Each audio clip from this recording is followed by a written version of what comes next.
Hammerlocks, anytime or a chicken wing, is also what it's known as, is anytime when your arm here is behind you, they create some space between your arm and your back, and they're pulling that arm up in a direction it doesn't want to go. It puts a lot of pressure into the shoulder first, sometimes into the elbow, depending on how far away from your back your hand is here.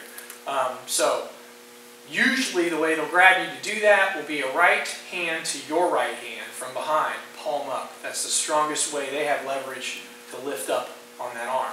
There are other ways to get into a hammerlock. Most of the time when we'll use it, we'll use more of a, if it's one arm to one arm, we use a snaking type of motion here where we'll slip in, folding it like the chicken wing that way, ties it up a little bit tighter, or there's the classic Kimura style where it's a grab and you're wrapping over using both hands and then twisting back into them.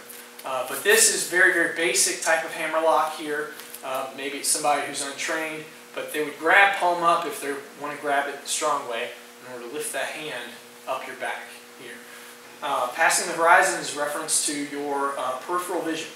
From side to side, how far can you see? This person's behind you. You're completely blind to them. They are beyond the horizon of what you're able to see.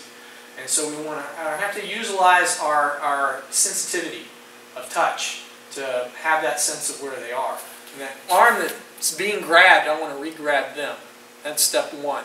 You get a hold of that hand so they can't use it for something else, or that I can feel if they try to do something sneaky with it, you'll know. So step one, right hand's going to grab hold of their wrist here, holding on to it.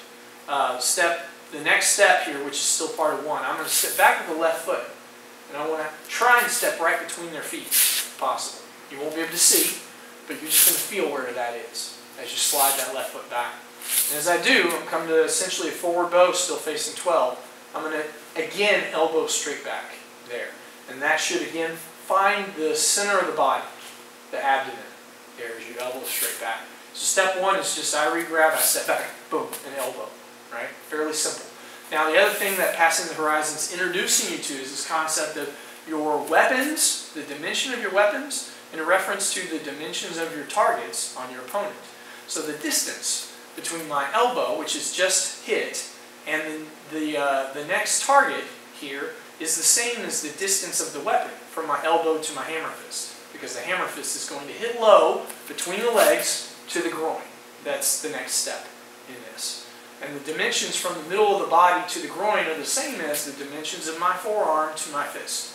So I just go back and elbow, I go straight down, and I'll get what I need to get.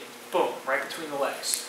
So again, they've got you re-grab and step back, elbow, boom, low hammer fist. Left elbow back, left hammer fist down. Our last move on this is going to be to, again, track up their body with that obscure elbow. Because, of course, once you hit them between the legs, again, they bend forward. As they bend forward, track them right up. We want to catch them underneath the chin with that obscure elbow strike. That's the whole thing. Passing the horizon is step back, elbow, hammer fist, obscure elbow up to the chin. Right?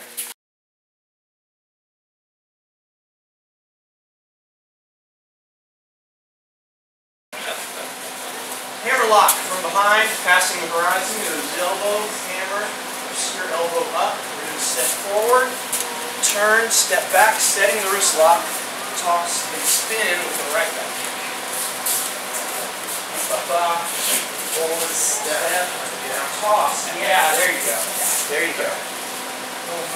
Other finish, just back fist, cross, boom. Boom, boom, boom.